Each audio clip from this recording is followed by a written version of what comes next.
성경을 보면 여러 회심한 사람들의 이야기가 나오는데요. 단 한 번도 의심 없이 자신의 인생의 신념과 또 확신 속에 열정적으로 성실하게 살아갔던 사람들이 자신의 신념과 확신이 거짓이었구나라는 것을 알게 되고 회심한 사람들의 이야기가 많이 나옵니다. 그 대표적인 사람이 바로 사도 바울입니다. 이 사도 바울이 사도가 돼서 바울이지 원래는 사울이라는 이름의 청년이었는데 이 사람 바리새인입니다. 바리새파 사람이었고 그래서 믿음이 충만했고 지식인이었습니다. 그리고 민족에 대한 충성심이 남들보다 뛰어났습니다. 근데 이 세 가지 믿음과 지식과 민족에 대한 충성심이 같은 일직선상에 놓여 있었던 가장 이상적인 믿음 생활을 했던 유대인이었습니다. 아는 바를 믿고 또 그 믿음이 자신의 삶에 직접적인 영향을 끼친다고 알고 있었고 또 그렇게 믿었으며 또 그렇게 일어났고 또 더 나아가서 자신이 땅을 밟고 살아가는 이 세계가 자신이 알고 믿고 있는 바에 의해서 이루어진다고 하는 믿음이 신념과 확신을 뛰어넘어 세상을 움직이는 어떤 거대한 나라를 움직이는 이데올로기로서까지 믿었던 그런 아주 신념이 강하고 확신이 있었던 그런 사람입니다. 또 그것을 실현시키기 위해서 자신을 불태우기에 주저하지 않았던 사람인데요. 보통 우리가 그 완벽한 세상을 만들겠다고 하는 이상주의자들이 늘 그러했듯이 사도 바울 역시 완벽한 이상적인 유대 민족을 만들기 위해서 사람들을 차별했고 더 나아가서 방해가 되는 사람들을 죽이는 일까지 했습니다. 그가 나중에 예수 믿는 사람들을 죽였던 이유 중에 하나가 유대 민족주의와 유대 신앙과 유대 민족주의, 어떤 유대 민족이 지향하는 그런 어떤 이 사회와 세계와는 다른 얘기를 하고 있는 듯한 예수와 예수교, 또 유대의 회당을 대신하는 교회의 등장, 이런 것들로 인해서 유대교의 위협이 된다는 생각을 했을 때 그가 예수 믿는 사람을 잡아 죽이고 또 교회를 진멸하고 하는 이런 일들을 서슴없이 행합니다. 그러다가 다메섹이라고 하는 그 도시로 가다가 중간에 예수님을 만나죠. 예수님 만나고 난 이후에 자신이 그토록 진리라고 여겼던 신념과 확신이 뒤집어지고 무너지는 일이 생기게 됩니다. 이제까지 이것은 사실이고 이것은 진리이며 이것만이 희망이고 이것이 사회의 근간이요 우리 민족에 나갈 방향이다. 지식에서부터 어떤 믿음과 이데올로기까지 전체가 다 있었던 자신의 신념과 확신 완전히 무너지는 그런 경험을 합니다. 식음을 전폐하고 3일 동안 과연 내 인생은 어떻게 된 것인가 라고 하는 그런 물음과 앞으로 어떻게 살 것인가, 무엇이 진리인가 라고 하는 거대한 질문을 하고 이후에 그가 회심을 합니다. 회심을 하고 변화되어서 우리가 잘 아는 것처럼 사도 바울이라고 하는 사도가 됩니다. 이렇게 잘못된 것을 옳은 줄로 믿고 또 그릇된 것을 확실한 것으로 믿으면서 살아가다가 변화된 사람들이 많은데 또 한 사람 예를 듭니다. 아마 이 사람이 우리에게 더 와닿지 않을까 싶은데, 왜냐하면 사도 바울은 너무 그 규모가 크잖아요. 사이즈가 크고. 그런데 오늘 말씀드리는 한 사람이 있는데요. 이 요한복음 12장에 나오는 그 나사로의 동생 마리아입니다. 이 얘기는 우리가 한번 들은 적이 있긴 합니다만, 나사로의 집안이 원래 부모님 일찍 돌아가셔서 나사로와 마리아와 마르다가 3남매가 살았습니다. 근데 어느 날 그 오빠가 중환병에 걸려서 결국 죽고 맙니다. 죽은 지 4일이 됩니다. 썩어 부패되는 그런 시점에 예수님이 오셔서 그 나사로를 살리십니다. 자, 그리고 나서 중요한 건 이후에 예수님을 위한 잔치를 하는 장면이 요한복음에 나오는데, 거기서 우리가 주목해 보아야 할 것은 예수님을 위한 잔치를 이제 열어서 예수님을 초대했는데, 이 나사로의 동생 마리아가 자기가 가지고 있는 가장 귀한 것, 성경은 지극히 값비싼 향유 이렇게 표현하거든요. 지극히 비싼 향유, 그거 300데나리온. 그 300데나리온이면 오늘날로 치면은 적게는 3천만 원에서 많게는 5천만 원 정도 되는 금액입니다. 그 향유 하나가 요만한 그 어떤 옥합이라고 하는 향유가 3천에서 5천만 원 정도 되는 그 향유가 있었는데, 그걸 예수님한테 다 부어버립니다. 부어드리는 거죠. 다 부어서 예수님께 바칩니다. 참 그 어떤 마음이었을까라는 생각을 할 때마다 참 감동이 되는데요. 다시 생각해 보세요. 어느 한 사람에게 가지고 있는 물건이 3천만 원 또는 5천만 원이 된다고 하면 얼마나 귀하겠습니까? 그 보물 1호죠. 어느 때든 매매가 가능하고 환물 가치가 있는 이 향유. 근데 여인이 왜 예수님에게 결국 이걸 쏟아부었으며, 쏟아부으려면 나사로가 죽기 전에 쏟아부어야지, 나사로가 죽고 다시 살아난 이후에 쏟아부었을까? 뭐 여러 이유가 있겠습니다만 이 여인이 가장 귀하게 여겼던 것이 옥합이었습니다. 얼마나 귀하게 여겼냐 하면 자기 오빠가 병들어 죽게 될 때도 팔지 않았어요. 오빠가 병들어 죽게 될 때 팔아서 치료비라도 쓰든지, 아니면 오빠 생전에 팔아서 오빠 옷이라도 한번 해주고, 아니면 같이 한번 맛있는 뭐 소고기 먹든지, 아니면 뭐 여행을 가든지. 근데 그것조차도 못할 정도로 이 옥합을 귀하게 여기거든요. 아주 소중하게, 이걸 제일 귀하게 여겼습니다. 그러다가 오빠가 죽은 거죠. 오빠가 죽고 난 이후에 모든 게 혼란이 옵니다. 원래 그렇지 않습니까? 어떤 가치라고 하는 거는, 특별히 물질에 대한 가치라고 하는 거는 이게 사람과 사람 사이의 정상적 관계 속에서 이게 고유의 가치를 나타내는 거거든요. 뭐 집이 좋은 거지만, 집이 좋은 이유는 가족이 있으니까 집이 좋은 거지, 가족 없는 집은 건물에 불과한 거잖아요. 이런 이제 어떤 인식의 변화가 일어난 겁니다.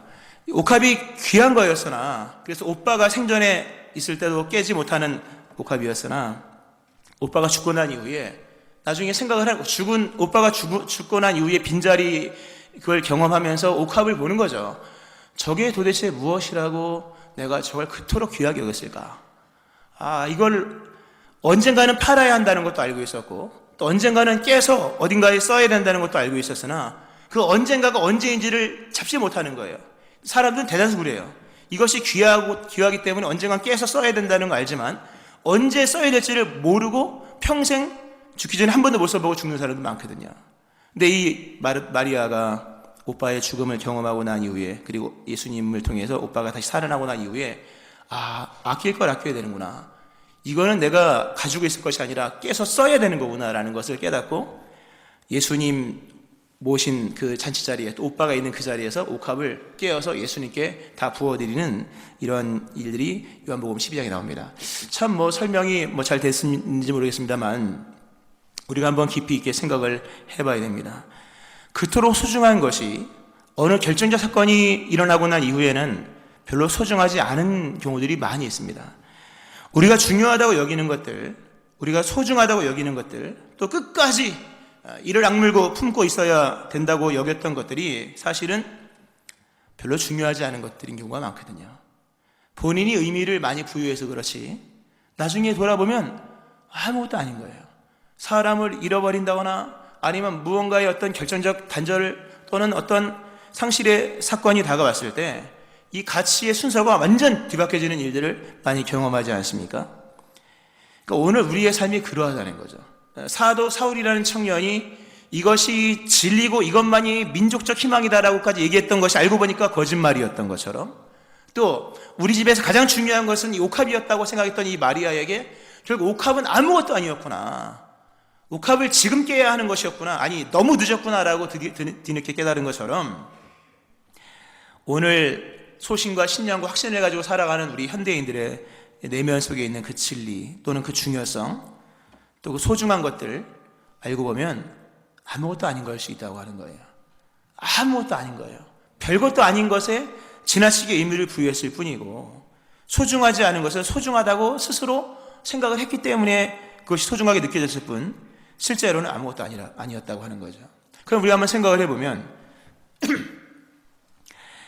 우리가 소위 이성적 존재잖아요. 사람은 이성적 존재이고, 또 현대인들은 다 지식인이잖아요. 이제는 불황무식이 없지 않습니까?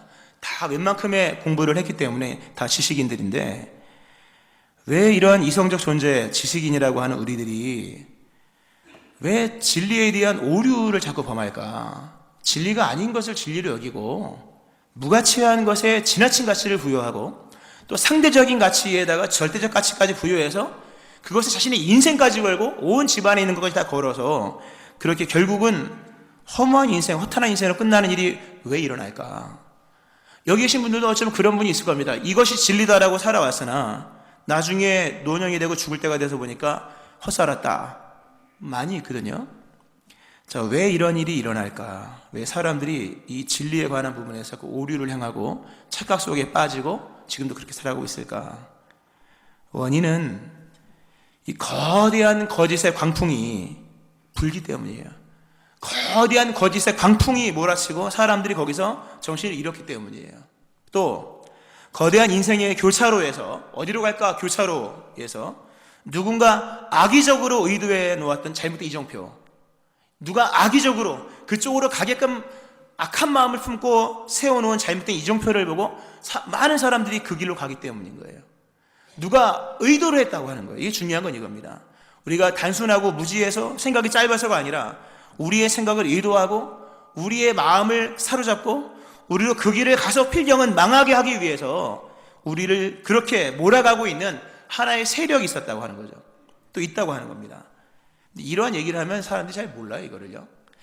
2차 세계대전이 1945년 8월에 끝났지 않습니까? 2차 세계대전이 있을 때 독일의 히틀러가 이제 주도했지 않습니까? 유럽의 2차 대전을 주도했지 않습니까? 주범이고 전범인데, 우리 히틀러를 생각할 때 히틀러가 지금은 전범으로 여기지 않습니까? 다 아주 악당이요, 흉악한 독재자요, 광기 어린 전쟁광이요, 유대인 600만 명을 죽인 살인마요, 그 시대의 어떤 흉악한 원흉, 마치 마귀에게 종로를 타는 듯한 그런 사람, 살인마로 여기지만 정작 1940년대로 가면요, 2차 세계대전 당시로 가면 히틀러는 국민의 영웅이었습니다. 독일의 모든 사람들이 히틀러를 전적으로 따랐고 히틀러에게 열광을 했고 충성을 다짐하고 생명을 바쳐서 그를 따라갔다는 거예요. 이상하죠, 여러분? 지금 이 시대에는 히틀러를 누가 좋아합니까? 아무도 안 좋아하고 이미 역사에서 평이 정확히 났죠. 이미 전범으로, 전쟁광으로, 살인마로, 독재자로 났습니다. 그러나 1940년대, 2차 세계 30년대 후반 40년대 그 중반까지 히틀러는요, 온 국민의 영웅이었고 그 말이 진리였고 그 사람에 대해서 충성을 맹세했던 이 하이틀러 있지 않습니까? 이렇게 손을 얹어서 이렇게 충성을, 이게 원래 황제에게, 로마 황제에게 할 때 쓰는 거거든요. 황제를 신으로 여기고 황제를 위해서 우리가 생명 바쳐 모든 걸 바쳐 충성하겠다. 이게 황제에게 쓰던 이게 방식이거든요. 이게 로마에서. 근데 이 독일 사람들이 다 히틀러에게 그런 어떤 열광적인 충성을 했습니다. 근데 어떻게 이것이 가능했을까? 실상 그 2차 세계대전을 일으켰던 독일 군대의 그 구성원들은 그 히틀러의 선동에 빠진 사람들입니다. 히틀러의 선동에 빠져서 충성을 다짐한 사람들이요. 그리고 어느 누군가가 그 2차 세계대전의 그 독일의 나치에 대한 설명을 하면서 참 정확한 표현인 것 같아요. 거대한 퍼포먼스였다. 거대한 예술 행위였다는 거죠. 원래 그 독일군의 제복이 얼마나 멋있습니까, 여러분? 독일군들 멋있잖아요. 2차 세계대전 때 입었던 제복이요. 거기에 매료돼서 군대 자원한 사람이 한둘이 아니라잖아요. 멋있게 만들었거든요. 그리고 그런 일단 사료들을 보면 어떠한 이런 어떤 출정식이나 행사를 할 때요, 어마어마하게 멋있게 했다는 거죠. 그러니까 그 전체적인 어떤 국가적인 퍼포먼스에 많은 사람들이 매오게 되어서 거기에 춤춘 거예요. 거기에 열광적으로 생명을 바쳤던 이게 독일 군대의 모습이었다고 하는 거죠. 이것이 가능하게 될 수 있었던 것은 일단 히틀러가 있었고, 또 하나는 히틀러 옆에서 독일 나치의 제3제국의 선전장관이었고 총력전의 전권위원이었던 파울 요제프 괴벨스라는 사람이 있었기 때문입니다. 아마 들어보신 분들이 있을 겁니다. 괴벨스라고 하는 사람이요, 히틀러의 외치는 소리가 됩니다. 히틀러의 전면에 서서 히틀러의 사상과 어떤 통치 방식에 대해서 그걸 합리화시켜 나가는 데 있어 아주 대단한 역할을 했던 사람이죠. 악역을 맡은 사람입니다. 열광적인 히틀러 숭배자였고 나치즘의 화신이었습니다. 가는 데마다 나치에 불을 붙였던, 아주 산불 일으키시듯이 붙였던 사람이 괴벨스인데, 괴벨스가 대중을 선동한 거거든요. 히틀러와 함께. 그가 한 시대를 속인 거예요. 히틀러와 괴벨스라고 하는 사람이. 근데 그가 이런 얘기를 했습니다.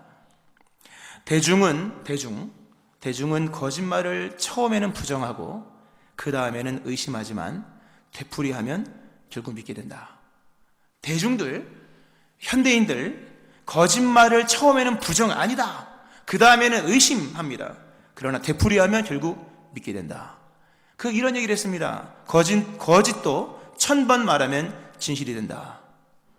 무서운 얘기죠. 거짓말도 1000번을 말하면 진실이 되는 거죠. 그러니까 수많은 사람이 히틀러와 괴벨스라고 하는 사람에게 선동이 되어서 그 말이 진리인 줄 알고 자신의 생명을 바쳐서 전쟁에 참전한 거예요. 그렇게 맹신적으로 열렬히 참전했기 때문에 그 연합군도 쉽게 그 독일군을 격파할 수가 없었던 거죠. 무슨 말씀을 드리는가 하면 사람은 선동될 수 있다는 얘기입니다. 한 사람만 선동되는 것이 아니라 다수도, 여기 계신 분들도, 물론 저는 선동이 아니고 저는 진리에 대한 선포지만 충분히 누구도 다 선동시킬 수 있다고 하는 거죠. 한 사람이 아니라 한 나라, 한 시대까지도 선동이 가능하다고 하는 겁니다. 오늘 이 시대에도 많은 사람이 이것이 진리다, 이것이 사실이다, 이것이 맞는 방법이다 라고 살아가지만 사실 그렇지 않은 경우들이 대다수라고 하는 거예요. 진리가 아닌 것을 진리로 믿고 따라가고 있는 거죠. 많은 사람들이 그 자체도 모릅니다. 내가 속고 있다는 사실을 모르고, 또 여러 사람이 함께 속고 있기 때문에 나만 속는 것이 아니라 옆에 사람도 속고 있고 그 다음 사람도 속고 있기 때문에 이것이 진리를 발견하기가 정말 어렵고, 더 큰 문제는 진리를 발견하여서 진리를 따라 살아가려 해도 이미 거짓된 것을 진리로 믿고 있는 사람들이 다수를 이루고 있기 때문에 진리를 따라 살고 진리를 이루며 살기가 어렵다는 거예요. 이 괴벨스 얘기 자꾸 해서 죄송한데, 괴벨스가 이런 말을 했습니다. 선동은 문장 한 줄로 가능하지만 그것을 부정하려면 수십 장의 문서와 증거가 필요하다. 그리고 그것을 반박하려 할 때엔 사람들은 이미 선동돼 있다. 사람을 선동할 때 한 문장이면 되는 거예요. 한 문장으로 얼마든지 선동할 수 있습니다. 그러나 그걸 부정하려면 수십 장의 이론이, 문서와 증거가 필요하고, 반박하려 해도 이미 다수가 선동되었기 때문에 결국 반박이 뭡니까? 불가능하다는 얘기를 하고 있는 거죠. 그게 독일의 나치 정권이었다고 하는 거죠. 그러니까 우리가 이 시대를 살아가면서 사도 바울이 그렇게 열렬히 살아갔지만 결국 어느 순간이 아니었다는 것을 감사하게도 깨달은 것처럼, 이 마리아가 옥합이 중요한 줄 알았으나 자기 오빠 죽고 나니까 아무짝에 쓸모없는 것이었다는 것을 알고 오빠 살아나자마자 바로 부어버렸던 것처럼, 부었었던 것처럼, 우리의 인생, 우리가 진리라고 여기며 살아가고 있는 우리의 내면의 확신과 신념들, 또는 여러분의 삶의 주제들, 또 인생의 방향들을 의심해 보셔야 돼요. 그러니까 의심하셔야 돼요. 우리가 믿는 사람이지만 진짜 믿기 위해서는요, 의심도 해야 되는 거거든요. 믿을 것은 믿되 결론적으로 믿고, 또 이미 끝난 내용을 이론으로 믿어야겠으나 그러나 의심할 거에 대해서는 무한대의 의심을 사실 할 필요가 있는 겁니다. 우리가 적어도 인생을 살면서 내가 생각하는 진리는 과연 진리인가? 아주 확실하게 의심하셔야 됩니다. 제대로 의심하는 시간. 한번 제가 질문 던져볼게요. 여러분이 생각하는 진리는 과연 진리인가? 여러분의 신념은 과연 올바른 것입니까?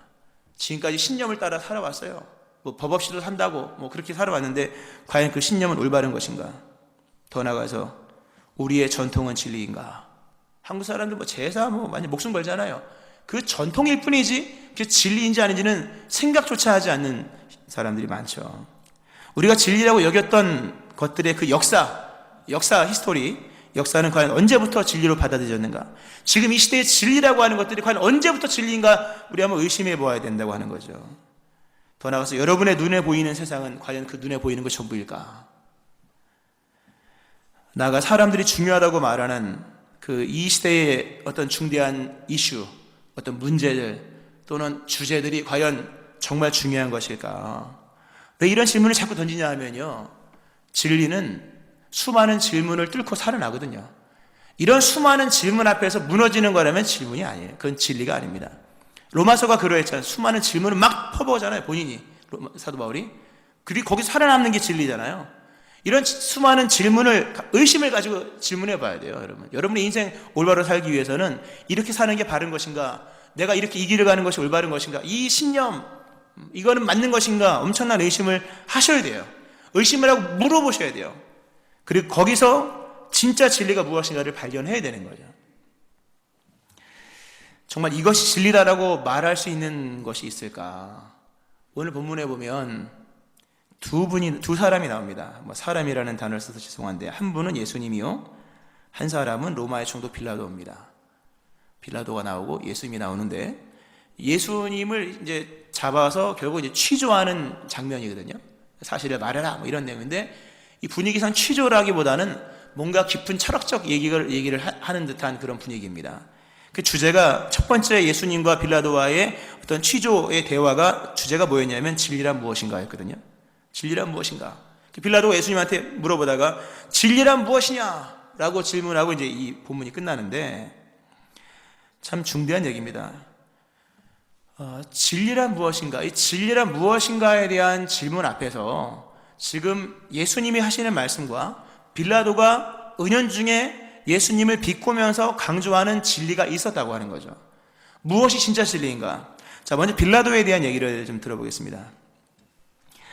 이 빌라도라고 하는 사람 먼저 얘기를 하면, 빌라도는 로마의 황제가 파견한 로마의 총독입니다. 로마가 전 세계를 지배하고 통치하기 위해서 총독부를 세웠고 파견한 사람이 이제 로마의 총독, 이제 이 빌라도인데, 이 총독이 하는 일이 크게 한 3가지, 4가지 정도입니다. 하나는 황제 이권을 보장하는 거예요. 식민지 지역에서 황제 이권을 관리하는 겁니다. 막대한 세금과 막대한 물자를 걷어서 로마에 보내주는 역할을 총리가 하는 거예요. 그 총독이 하는 겁니다. 또 하나는 영토를 유지하는 거예요. 그래서 수많은 군사력을 가지고 그 정복한 영토에서 반란이나 소요가 일어나지 않도록 군대 책임자 역할도 하는 겁니다. 또 그런가 하면 현지에 맞는 법을 제정하고 또 집행해 나가는 그 재정과 사법에 관한 총책이 바로 이 총독이에요. 그러니까 법도 만들 수 있고 집행도 마음대로 할 수 있는 사람이 바로 이 총독입니다. 자, 이게 빌라도예요. 자, 빌라도가 예수님한테 진리가 뭐냐라고 물을 때, 빌라도가 넌지시 말하는 것은 나를 봐라. 예수님 33살이었잖아요, 그 당시. 빌라도는 나이가 더 있었고, 나를 봐라. 내가 진리다. 봐라. 무엇이 진리냐? 돈이 진리다. 그러니까 빌라도가 했던 것은 돈과 어떤 군사력과 또 이 행정과 제도를 붙잡는 이 권력이었거든요. 무엇이 진리냐? 빌라도가 말하기를 돈이 진리다. 그리고 무력, 실권을 행사할 수 있는 힘이 진리다. 그리고 재정과 사법 운영할 수 있는 그 행정력을 장악하는 그 어떤 그 권세, 그것이 힘이요, 그것을 운용할 수 있는 지식이 곧 힘이다. 이 빌라도가 얘기하는 거예요. 자, 근데 보세요. 이 2000년 전에 빌라도가 말한 내용이에요. 무엇이 진리냐고 물어봤더니 빌라도가 이 은연중에 하는 말이 돈이 진리다. 그리고 힘이 진리다. 강한 것이 진리다. 그리고 어떤 정치나 권세나 권력이나 행정력 이런 것들이 곧 힘이다. 또 하나는 지식이 힘이다 라고 얘기하는 거예요. 근데 보세요. 2000년 전에 말했던 빌라도의 주장이 오늘 우리에게 그대로 와닿죠. 오늘 여기 계신 분들 중에 진리가 무엇이냐라고 말할 때, 일반적으로 얘기할 때 똑같은 거예요. 돈이다, 지식이다, 또는 힘이다, 강함이다 라고 얘기를 할 겁니다. 많은 사람들은 당연한 거고, 심지어 이 교회 안에 모여있는, 우리 푸른성당에 모여있는 성도님들도 그런 얘기를 할 거예요. 근데 여러분 좀 이상하지 않습니까? 2000년 전에 주장하던 사람들의 진리에 대한 어떤 자기 개념이 2000년 뒤에 있는 우리들에게도 동일하게 진리로 여겨진다고 하는 것, 이런 걸 의심하셔야 돼요, 여러분. 2000년 전이랑 지금이랑은 시대가 다르고 상황이 다르고 역사가 다르고 모든 게 돌아가는 방식이 다른데, 왜 사람들은 2000년 전이나 지금이나 동일하게 돈과 어떤 권력과 힘과 지식을 진리로 여길까라고 하는 거예요. 사실 여러분 보세요. 돈이나 힘이나 지식이나 뭐 이런 것들은 다 도구잖아요, 여러분요. 목적이 될 수 없는 거잖아요. 돈은 무언가를 사고 팔기 위한 어떤 환물가치, 교환가치잖아요. 돈이 목적은 아니지 않습니까? 무엇을 얻기 위한 하나의 도구일 뿐이요. 힘도 마찬가지. 힘이 여러분 진리입니까? 힘은 무언가를 하기 위한 에너지일 뿐인 거예요. 지식도 마찬가지입니다. 지식이 여러분 뭐 결론입니까? 그건 지적 유의에 불과한 거죠. 지식은 뭡니까? 무언가를 알기 위한 하나의 도구요, 무언가를 이루기 위한 하나의 방편들인 것 뿐이에요. 근데 여전히 이런 도구요, 방편요, 수단들인 이런 것들이 목적으로 올라가고 더 나아가 절대 진리로, 아주 정확히 절대 진리로 확립이 되어 있다고 하는 거예요. 이런 걸 의심하셔야 돼요. 왜 이런 일이 자꾸 일어날까? 아닌 거잖아요. 아닌 것들이 자꾸 맞는 것처럼 절대적인 진리와 목적으로 세워지고 있다고 하는 거죠. 이런 걸 의심하셔야 돼요. 왜 자꾸 그런 일이 일어날까? 이유는 똑같은 거예요. 누가 의도하기 때문이에요. 누가 악의적으로 교차로에서 그 사람을 죽게끔 만들기 위해 여기로 가라, 벼랑 끝으로 가라 라고 악의적으로 했던 것처럼 누군가의 정신을 빼놓기 위해서 거짓의 광풍을 몰았던 그 누군가가 지금도 활동하고 있기 때문이에요. 성경의 말씀, 우리의 싸움은 혈과 육에 대한 것이 아니라 정사와 권세와 어둠의 세상 주관자들과 하늘에 있는 악한 영들을 상대함이라. 예수님께서 요한복음 8장에서 44절에서 이런 말씀하십니다. 너희는 너희 아비 마귀에게서 났으니 너희 아비의 욕심대로 너희도 행하고자 하느니라. 그는 처음부터 살인한 자요 진리가 그 속에 없으므로 진리에 서지 못하고 거짓을 말할 때마다 제 것으로 말하나니 이는 그가 거짓말장이요 거짓의 아비가 되었습니다. 거짓말을 하는 거짓의 아비가 있다는, 거짓의 원흉이 있다는 거예요. 그게 누구냐면 마귀라고 하는 거죠. 참 우리가 이런 얘기하면 뭐 여기서는 안 그러겠지만 아이고 또 이상한 얘기 하시는 이렇게 되는 거예요 사실요. 근데 그건 이상한 얘기가 아니라 맞는 얘기거든요. 근데 맞는 얘기인데 마귀가 얼마나 거짓말을 많이 했는지 거짓이 진리인 시대가 되고 말았다고 하는 거죠. 마귀가 거짓말을 통해서 수많은 사람을 죽이고 있거든요. 마귀는 거짓말할 뿐만 아니라 살인자다. 사람을 죽이는 일을 누가 하느냐? 마귀가 해요. 근데 마귀가 뭐 칼 들고 죽이는 게 아니고 잘못된 생각과 사상과 철학과 신념과 확신을 집어넣어 줌으로 잘못된 전통을 만들고 시대의 흐름과 이슈와 주제를 만들기 때문에 거기에 사람들이 심취하여서 마치 나치 정권의 괴벨스의 선동처럼 그렇게 사람들이 넘어가고 만다고 하는 거죠. 괴벨스가 그런 얘기를 했습니다. 나에게 한 문장만 달라. 한 문장만 달라. 그러면 누구든지 죄인으로 만들 수 있다. 한 사람을 선동하기 위해서는요, 한 문장이면 충분하다는 거예요. 마귀가 아주 거짓이 돼갑니다. 이 거짓으로 수많은 사람들의 생각을 사로잡은 거예요. 그 한 문장의 거짓이 얼마나 큰지 여러분, 우리 모두가 거의 많은 사람들이 믿고 있는 것, 죽은 거 뭡니까? 죽으면 그만이다. 한 문장이잖아요. 죽으면 그만이라고 생각하는 거예요, 사람들이요.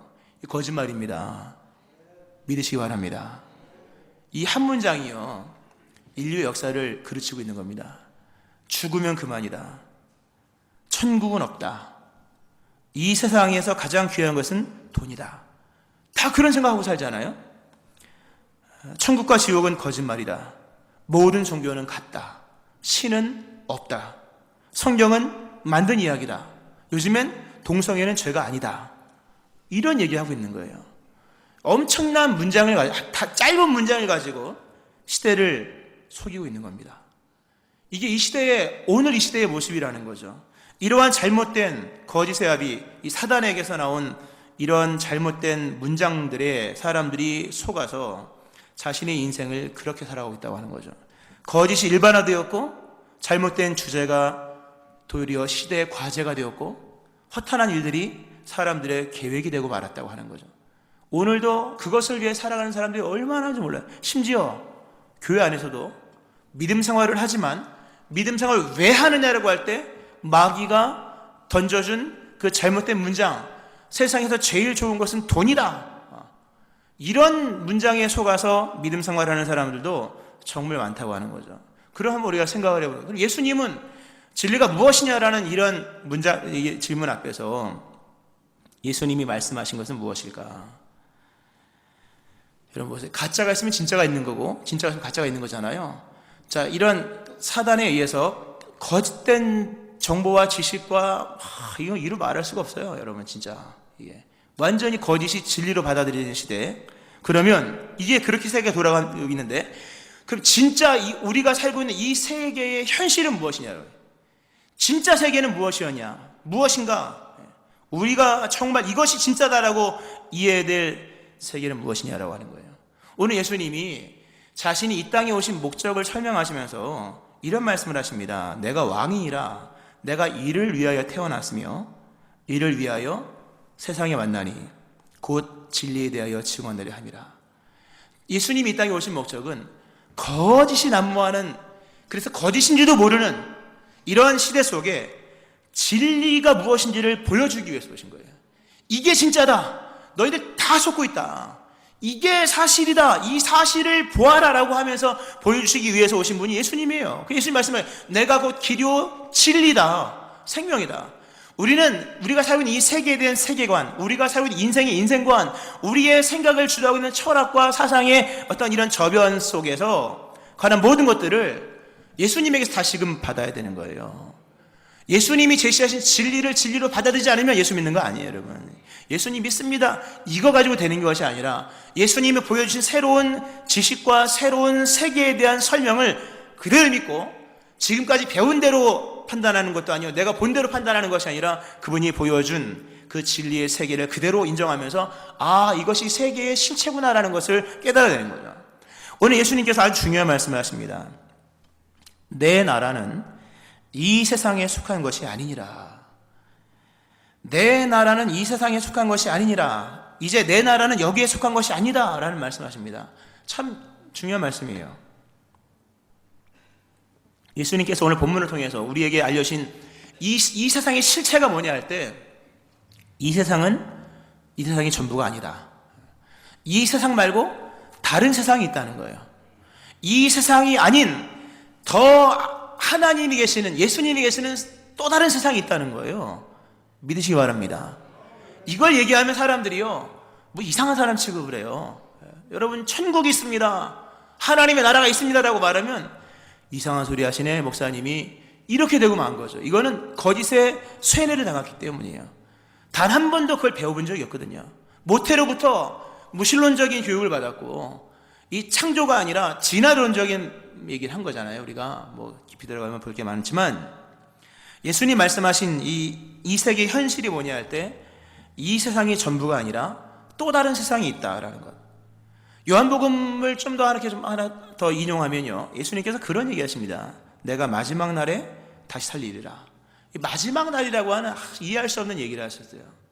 마지막 날이 있다는 거예요. 우리가 사는 이 세상은요, 당연한 얘기죠. 여러분, 태초에 창조된 첫날이 있다면 끝나는 날도 있는 거예요. 누군가가 얘기하고 누군가 주장하고 아무 생각 없이 살아가서 인류 역사가 뭐 몇십억 년이다, 앞으로 그러면 계속 무한대로 갈 것이다 라고 얘기를 하지만 그거 거짓말이에요. 마지막 날이 있어요. 이 신학적으로 들어가면 마지막 날은 시간이 멈추는 날입니다. 시간은 창조물이에요.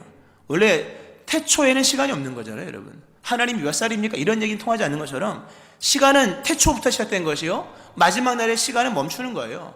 그 다음 뭡니까? 영원이에요, 영원. 영원은 시간이 아니잖아요, 여러분. 영원이 몇 년입니까? 이거 말도 안 되는 질문. 영원은 영원이잖아요. 뭐 10억 년이 영원이냐? 그런 게 아니거든요. 시간의 종말이 오는 거죠. 이 세상은 끝이 있다는 거예요. 근데 아무도 이런 얘기를 안 믿어요. 물론 여기 계신 분들은 믿겠지만 결국 마지막 날이 오면 다 지나가는 것들이에요. 거기까지만이에요. 뭐 돈을 아무리 많이 벌어도 거기까지요. 중요한 것은 세상의 마지막 날이 언제 올지는 아무도 모르죠. 그러나 적어도 우리는 우리 연수를 계산할 수 있잖아요. 내가 몇 살까지 살지 대충 예측은 가능하잖아요. 많은 사람이 100살이죠. 100살도 많이 쳐준 거예요, 여러분. 그렇지 않습니까? 100살까지 산다 했을 때 여러분이 몇 년이 남았습니까? 길어야 50년, 여기 계시면 60년, 뭐 많이 70년도 있겠네요. 그러나 20, 30년 안에 세상을 떠날 분들 많거든요. 이런 거에 대한 이해가 없이 천년을 살 것처럼 살아가는 사람들, 다 속고 사는 사람들이라고 하는 거죠. 예수님이 이 땅에 오셔서 보여주셨던 수많은 기적을 우리가 보아야 돼요.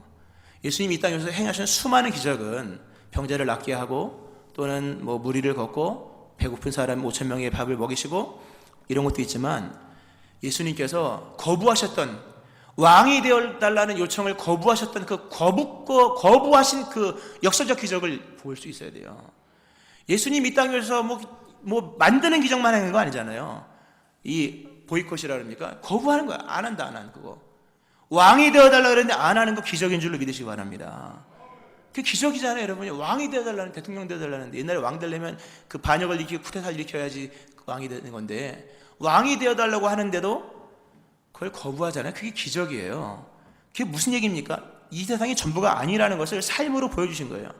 예수님이 살려면 좀 더 살지, 한 80세까지 살지 최소한. 왜 33살의 짧은 단명하시고 부활하시고 난 이후에도 땅에 사는 길에 왜 승천하셨냐? 이게 무슨, 이 전체적인 메시지가 뭡니까? 오늘 본문에서 말씀하는 것처럼 이 세상이 전부가 아니라는 거예요. 만약 이 세상이 전부였다면 예수님이 왕 했겠죠. 부활하시고 승천 안 했겠죠. 그러나 승천하시고 또 이전에 왕도 거부하셨던 것은 예수님께서 이 세상이 전부가 아니라는 것을 말씀해 주기 때문이에요. 우리가 사는 세상은 이게 전부가 아니에요.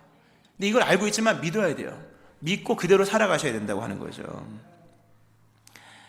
말씀을 좀 정리를 하면서 예수님이 이 땅에 오셔서 새롭게 진리를 보여주시면서 그리스도 예수 안에서 하나님이 새롭게 펼쳐나가시는 하나님의 현실이 무엇인가를 예수님께서 보여주십니다. 이제껏 사람 살다 죽으면 지옥 가고 그것도 안 믿었지만 예수님이 오셔서 엄청난 진리를 설명하시면서 하나님이 죄인을 사랑하신다, 하나님이 죄인을 구원하신다, 죄인을 구원하시기 위해 예수님을 보내셨고 예수님을 통해 십자가의 죽으심과 부활을 통해서 인간의 죄를 대속하셨다. 그런 걸 믿기만 하면 이 땅에 살아가는 동안에는 자녀됨의 권세를 누릴 뿐만 아니라 죽음 위에 천국에 들어가게 되고 하나님과 함께 영원히 사는 그러한 복음으로 인해 주어지는 이 천국에 관한 말씀들을 예수님께서 행하셨거든요. 이것이 우리가 믿어야 될 이 세계의 현실이에요. 믿으시기 바랍니다. 이거를 진리로 믿어야지만 믿음 생활이 가능해지는 거예요. 사람들이 믿음 생활이 안 되는 원인은 한 가지예요. 믿음이 없기 때문이 아니에요. 믿음 없기 때문이긴 맞지만 믿음이 없는 원인은 다음 세상이 있다는 것을 인정하지 않기 때문이에요. 그게 충만한 지식으로 다가오지 않기 때문이에요. 은혜와 진리가 충만하더라라고 한 것처럼 충만한 이해로 와닿아야 되는데 그게 충만하지 않은 거예요. 우리가 하나님의 자녀됨의 권세 속에 하나님이 필요한 모든 것들을 아브라함 믿음의 여정을 갔던 아브라함에게 여호와 이레, 또 후세들의 여호와 니시, 여호와 샬롬, 여호와 라파 막 다 주잖아요. 우리가 이 생을 살아가는 동안 어둠의 세력이 우리를 넘보지 못하도 여호와의 이레와 라파와 니시와 샬롬과 이런 것들이 예비되어 있는 거예요. 이걸 믿으면 진리를 알지니 진리가 너희를 자유케 하리라. 자유하게 되는 거예요. 근데 이것이 이해되지 않고 믿어지지 않으니까 믿음은 있으나 믿음 생활에서 미약함이 계속 끊임없이 악순환되고 있다고 하는 거죠. 말씀 맺겠습니다. 여러분, 많은 사람이 속고 있어요. 이 세상이 전부라고 생각하고 있습니다.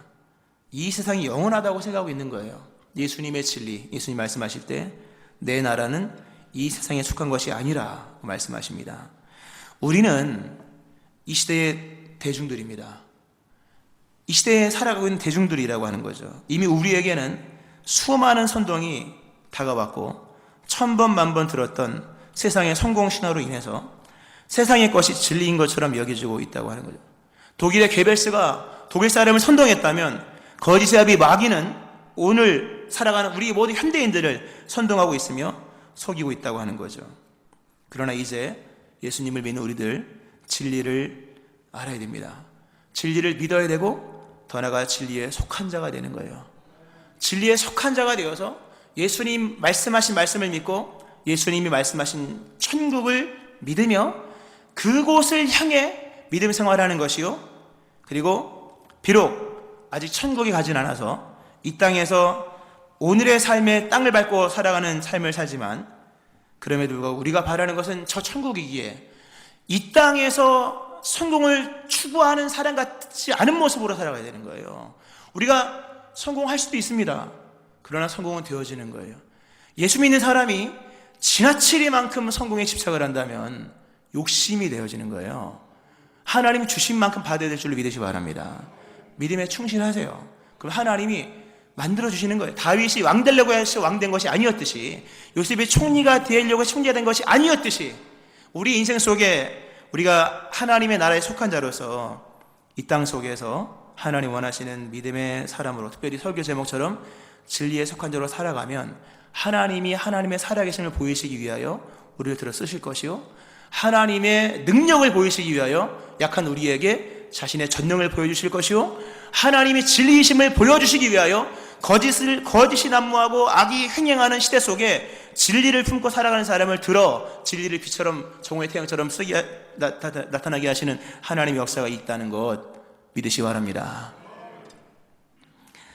저 높은 곳을 향하여 가는 것입니다. 내 나라는 여기에 속한 것이 아니라 말씀하신 것처럼 이 그리스도 예수 안에서 새롭게 펼쳐진 이 진리를 보고 진리에 속한 자로 살아가시는 여러분 되어지기를 주의 이름으로 축원합니다. 아멘. 기도하겠습니다. 하나님 아버지, 거짓이 난무합니다. 이미 선동되었고 세상에 수많은 사람들이 잘못된 거짓된 진리를 사회의 과제로 여기고 또 잘못된 진리를 생의 신념으로 여겨서 생명 걸고 살아가는 안타까운 모습이 있음을 보게 됩니다. 예수님이 이 땅에 진리를 증언하기 오셨다고 말씀하신 거 기억하며 예수님을 통해 새롭게 펼쳐진 하나님의 현실을 보게 하시고 그 진리에 속한 자로 진리를 따라 살아가는 저희를 되게 하여 주옵소서. 이러한 새로움과 결단이 있기를 원하오며 예수님의 이름으로 기도합니다. 아멘.